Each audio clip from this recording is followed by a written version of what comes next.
Saving money can definitely be difficult, whether that's looking for your last £20, cancelling unnecessary direct debits, working overtime, or even calling your mom for a helping hand. If you could maybe borrow me £20,000, please. I need to buy a... Yep, don't worry about it. Love you. Bye. But don't despair. The following video is going to help you with 5 ways that you can start to save money today to buy yourself a property. So one of the things I swiftly realized early on in my life was that, well, I wasn't rich. And then even when I first got this job, well, which I thought at that time was a really high paying job for a graduate with all expenses paid for, like literally everything, was that even if I was to climb the corporate ladder and spend the next 20 years chasing that £100,000 salary, that after tax and likely with an upgrade in my lifestyle of expensive bills, I still wouldn't really be wealthy. Now, knowing this, I had a few choices. I either spend the next few years buying ample lottery tickets, trying to get viral on YouTube, or by opting for what I see now as probably the most sensible one, learning how to invest.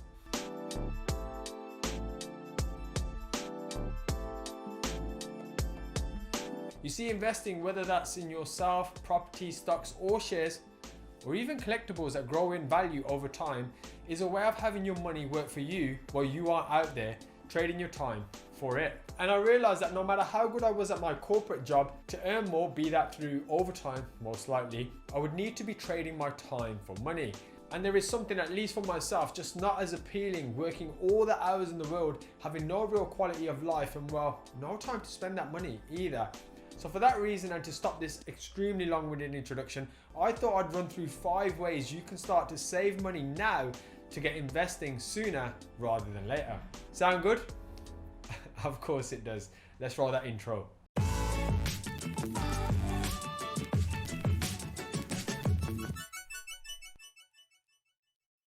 So let's get started. The first is a simple one, but it's really overlooked. And that is that you need to cut down your expenditure. Now, this is easier said than done. I get it, especially if you're addicted to shopping or you're addicted to buying overpriced bottles of alcohol on the weekend to take some Instagram photos and impress your friends. But this is one of the key things that you really need to do initially. You see, for myself, it was easy being single and living in London, having my food, hotels and necessities paid for by a big company. And as a result of that, my only real thoughts was, how do I spend this £1,800 a month on clothes and having a good time? And when your main needs are generally taken care of, even for a naive 25-year-old like myself at that time, spending £450 every single weekend wasn't actually that easy. However, I then started to fix up, and yes, I did the whole reading Rich Dad Poor Dad and taking myself on this self-development journey. I decided I was going to start to cut down my expenditure, and I realized that I had enough diesel jeans and expensive polo shirts to, well, go out every day for a month and not even need to wash them. I was living the dream. And this isn't me flossing, by the way. This is me actually telling you how stupid I actually was. And on the same token, it's not me saying that you shouldn't enjoy yourself either. This is me saying it was when I started to cut these silly spending habits, I was then able to pocket £1,600 a month very, very quickly. Now, just in my first 12 months, I was able to save £19,200. And bearing in mind that one of my buy-to-lets that I bought for £80,000 a few years back, which now cash flows me a net £350 per calendar month, and had a £6,000 increase in capital growth within 2 years, actually cost me £22,500 all in. So imagine almost being able to buy one of those a year just by cutting down your expenditure. It's an extra £350 a month to, let's say, your paycheck, or $4,200 yearly rise in your salary, while still benefiting from the capital growth. And that's pretty powerful stuff. Now, if I did this for 20 years and I knock off, let's say, 25% for voids, maintenance and general repairs, we're looking at an extra £63,000 of extra income. I was almost salivating as I said that, which would then go straight into your back pocket. And then what's even crazier is, let's imagine you do this for 20 years and you purchase yourself 20 properties at £80,000. And let's just be really, really conservative and say the minimum they grow in capital growth is 10%. This would then, across that portfolio that you own, give you a further £160,000. This is pretty exciting stuff. So effectively, just by investing this cash, you'd have surpassed almost £250,000 extra. So try and have a look at your direct debits, look at your spending habits and see what you need as opposed to what you want. Then take away those wants just for the short term and keep that cash aside for your next potential investment. Now, if that didn't make you tingle with excitement inside, just stay with me. We've got 4 more to go. The second one is learn a side hustle. Now, my number 1 tip with this one is to do something that won't affect you mentally and physically, and also something you can do that really either requires less brain power or something you really enjoy. For example, YouTube, or blogging, or maybe even drawing photos and selling them on Instagram or Fiverr.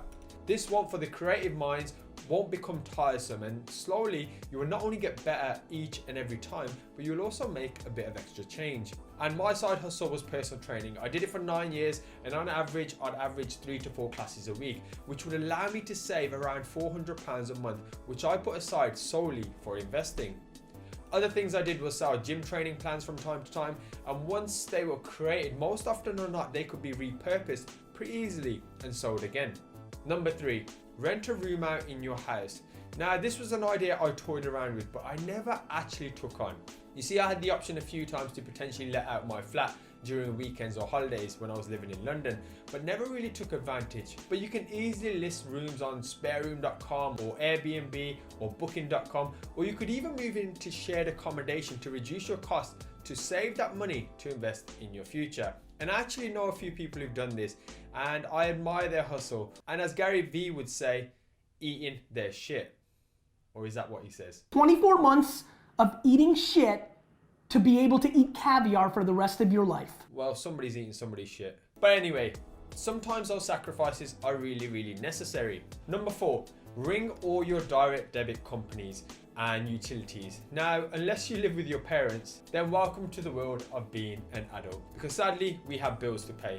But one of the things we can do with our bills is ring our companies or go on comparison websites and get ourselves better quotes. I mean, I can't actually recall the last time I ever stayed with a company post the initial contract. And yes, I am a bit of a SLAG when it comes to staying with utility companies. And I even remember back in the day calling up providers like Sky or broadband and telling them I need better rates because, well, I can't afford it.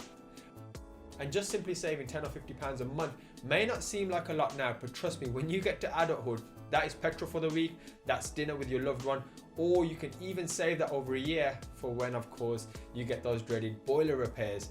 And finally, number 5, create gifts for your loved ones. Now, I know birthdays, Christmases and weddings can cost a lot of money. Trust me, I actually have more cousins, nieces and nephews than I have subscribers on this channel.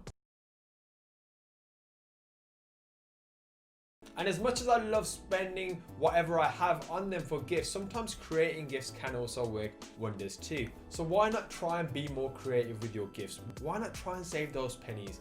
You will not only score brownie points for the effort and the thought, of course, which supposedly is the only thing that matters anyway, but it will also likely be more appreciated. I know myself, I appreciate thoughtful gifts far more than anything monetary. In fact, I just appreciate people who take a few seconds to like this video and maybe consider subscribing. So hopefully this video was useful and at least makes you think a little bit about what you're currently doing and assess your habits and your actions. You see, for many of us who don't grow up in a household like Richie Rich, we have to be that little bit more resourceful. And on that note, I think it's time to go and edit this video and leave you all with the bloopers, and of course ask you politely to subscribe if you enjoy this content and these types of videos, and maybe consider smashing that like button. Have a great day. Let's roll those bloopers. Now over the year, especially over the first year, this was a quick 19,000. Fuck's sake, man. And with the likelihood that in 20, and that with the likelihood that, now if that didn't make you tingle with things, be Airbnb, my side hustle. So one of the things I swiftly realized early on, moving on.